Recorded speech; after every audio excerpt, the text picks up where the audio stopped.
African wild dogs. नाम से तो ये डॉग ही हैं, लेकिन असल में अफ्रीकन वाइल्ड डॉग कोई कुत्ता नहीं है, बल्कि एक तरह का वोल्फ है। जी हाँ, अफ्रीकन वाइल्ड डॉग का वैज्ञानिक नाम लाइकन पिक्टस है, जिसका मीनिंग होता है पेंटेड वोल्फ। आज की इस वीडियो में हम इसी जानवर के बारे में बात करने वाले हैं, जिसमें आपको इस डॉग के बारे में काफी कुछ जानने को मिलेगा। साथ ही आपको हम ये भी बताएंगे कि आखिर ये इतने खतरनाक शिकारी क्यों होते हैं। कुत्तों और वोल्फ्स में एक सिमिलैरिटी होती है कि ये दोनों ही कैनाइन्स होते हैं, यानी दोनों के दांत नुकीले धारदार होते हैं। बात अगर लुक्स की हो तो अफ्रीकन वाइल्ड डॉग के शरीर के काले धब्बे उन्हें आसानी से खुद के आसपास के माहौल में छुपा लेने के लायक बनाते हैं। अगर इनके बेरहम शिकार करने के तरीके को नजरअंदाज कर दिया जाए तो अफ्रीकन वाइल्ड डॉग बहुत ही लविंग और केयरिंग होते हैं। तो ये अपने झुंड की बिल्कुल इंसानों की तरह परवाह करते हैं, बिल्कुल इंसानों की तरह देखभाल करते हैं। दूसरे जानवरों के झुंड या तो पैट्रियार्कल होते हैं या मैट्रियार्कल होते हैं, लेकिन अफ्रीकन वाइल्ड डॉग्स के झुंड की सत्ता मोनोगमस ब्रीडिंग पेयर के हाथ में होती है। कोई दूसरी थर्ड पार्टी का जानवर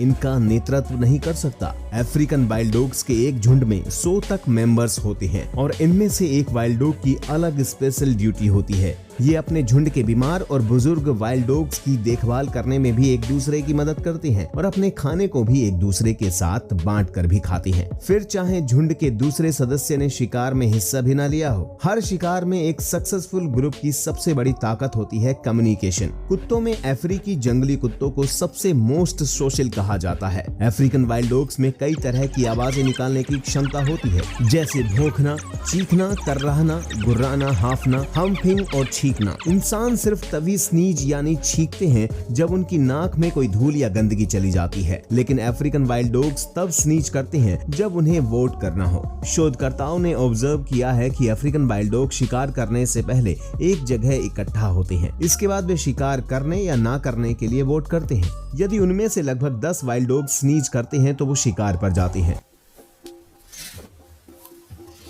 लेकिन यदि झुंड का नेतृत्व करने वाले जोड़े स्नीज की शुरुआत करते हैं तो शिकार पर जाने के लिए सिर्फ कुछ ही वोटों की जरूरत होती है। अलग अलग तरह की आवाज निकालने के अलावा अफ्रीकी जंगली कुत्तों के पास और भी कई तरह की विशेषताएं होती हैं, जैसे कि उनके पांडा ईयर्स, जो कि न सिर्फ इनकी खूबसूरती को बढ़ाते हैं, बल्कि ये पांडा ईयर्स इन्हें काफी दूर से आ रही आवाज को सुनने में भी मदद करते हैं। इन्हीं कानों की वजह से ये शिकार के वक्त एक दूसरे से काफी दूर दूर तक फैल जाते हैं और दूर से ही कम्युनिकेशन करके हमेशा सक्सेसफुल हंटिंग करते हैं। पांडा ईयर्स के अलावा इनके पास इनक्रेडिबल आईसाइट और सेंस ऑफ स्मेल है, जिसकी मदद से ये अपने शिकार को आसानी से खोज लेते हैं। बात अगर हथियारों की करें तो इनके पास वोल्फ की तरह नुकीले पंजे और सांप की तरह जहर नहीं होता। अफ्रीकन वाइल्ड डॉग्स के पास ताकतवर जबड़े होते हैं, जिसमें 42 धारदार दांत होते हैं। एक अफ्रीकी जंगली कुत्ते के काटने से 310 पाउंड प्रति वर्ग का बल लगता है। बात अगर दौड़ने की हो तो अफ्रीकन जंगली कुत्ते 37 मील प्रति घंटे की रफ्तार से भाग सकते हैं और ये स्पीड काफी लंबी दूरी तक बनाए रख सकते हैं। इनकी इस खास स्पीड का कारण इनकी लंबी टांगे और बड़े साइज के फेफड़े हैं, जिसकी वजह से दौड़ते वक्त इनकी सांस जल्दी नहीं फूलती। इसके साथ ही इनके अंगों की मांसपेशियों में स्लो ट्विच फाइबर्स होते हैं, जिसके कारण ये जल्दी नहीं थकते। यदि हम जंगल के दूसरे शिकारियों जैसे शेर और हाइना को देखें तो अफ्रीकन वाइल्ड डॉग्स की तुलना में इनके कई डिसएडवांटेज हैं, जैसे इनका साइज। ये शेर और हाइना की तुलना में छोटे साइज के होते हैं। ड्रैग रेस में अफ्रीकन वाइल्ड डॉग हाइना का तो मुकाबला कर भी सकता है, लेकिन शेर के सामने वो इसमें कहीं नहीं टिक पाएगा। बात अगर काटने की क्षमता की हो तो यहाँ इस मामले में भी हाइना और ये शेर से कमजोर है, लेकिन फिर भी आप अफ्रीकन वाइल्ड डॉग्स को अंडर एस्टिमेट नहीं कर सकते। भले ही ये टॉप 3 की रेस में पीछे रह गया हो, लेकिन फिर भी इसका नाम दुनिया के मोस्ट सक्सेसफुल प्रीडेटर की लिस्ट में आता है। चलिए अब बात करते हैं कि अफ्रीकी जंगली कुत्ते कैसे शिकार करते हैं। ये इंटेलिजेंट अपॉर्चुनिस्टिक हंटर होते हैं, जो आसान शिकार के लिए जाना पसंद करते हैं। ये खाने में अक्सर थॉम्सन गैजेल, ग्रेटर कुदू, इम्पाला और बुशबैक को खाते हैं। थॉम्सन गैजेल को छोड़कर दूसरे सभी जानवर सवाना, वुडलैंड्स और घने जंगलों की घनी वनस्पतियों में रहते हैं। दोस्तों, क्या लगता है आपको, ऐसे घने जंगलों में शिकार करना कुछ ज्यादा ही मुश्किल नहीं है? हाँ, बिल्कुल मुश्किल है। लेकिन दूसरे जानवरों की तुलना में इन जानवरों का शिकार करना ज्यादा आसान है और ऐसे जानवरों के शिकार में अफ्रीकी जंगली कुत्तों को कोई चोट भी नहीं लगती। वैसे भी अफ्रीकी जंगली कुत्तों की सुनने और सूंघने की शक्ति काफी अच्छी होती है, ऐसे में वे अपने शिकार को आसानी से पकड़ सकते हैं। अफ्रीकी जंगली कुत्ते ज्यादातर जानवरों के झुंड पर ही अटैक करते हैं ताकि वे घबरा जाएं और अपनी जान बचाने के लिए इधर उधर भागने लगे। ऐसे में कुछ वाइल्ड डॉग्स मौका देखकर झुंड के सबसे कमजोर जानवर को दबोच लेते हैं।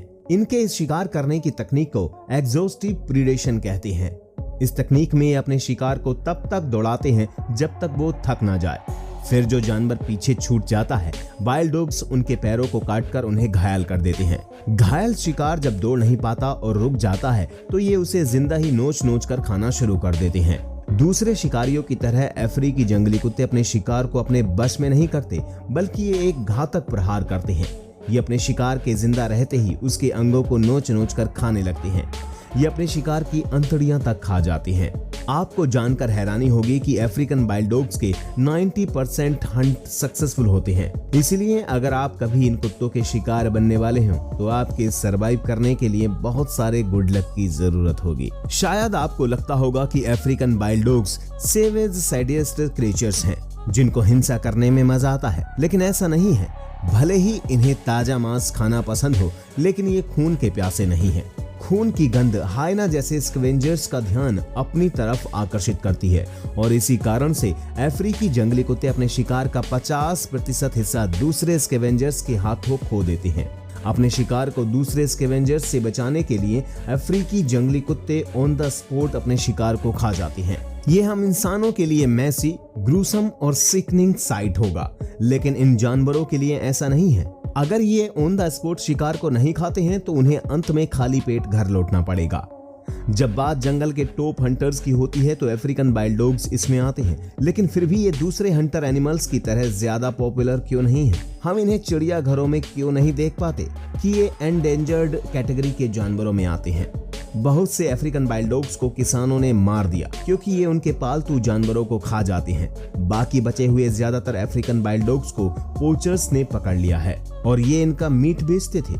साल दर साल पर्यावरण में आए बदलाव की वजह से अफ्रीकन वाइल्ड डॉग्स की मृत्यु दर बढ़ती गई। आज के समय में मात्र 6600 अफ्रीकन वाइल्ड डॉग्स ही जंगलों में बचे हैं, जबकि wildlife organisation African wild dogs को प्रिजर्व कर रही है।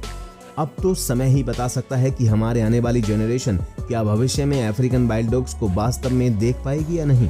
सबसे अंत में यही कहा जा सकता है कि दुनिया के सबसे बेहतरीन प्रीडेटर का इस कदर शिकार किया जा रहा है कि आज ये खत्म होने की कगार पर है, जो कि हम सभी के लिए बेहद शर्म की बात है। दूसरे जानवरों की तरह अफ्रीकी जंगली कुत्तों को भी जिंदा रहने का पूरा अधिकार है। आपको क्या लगता है?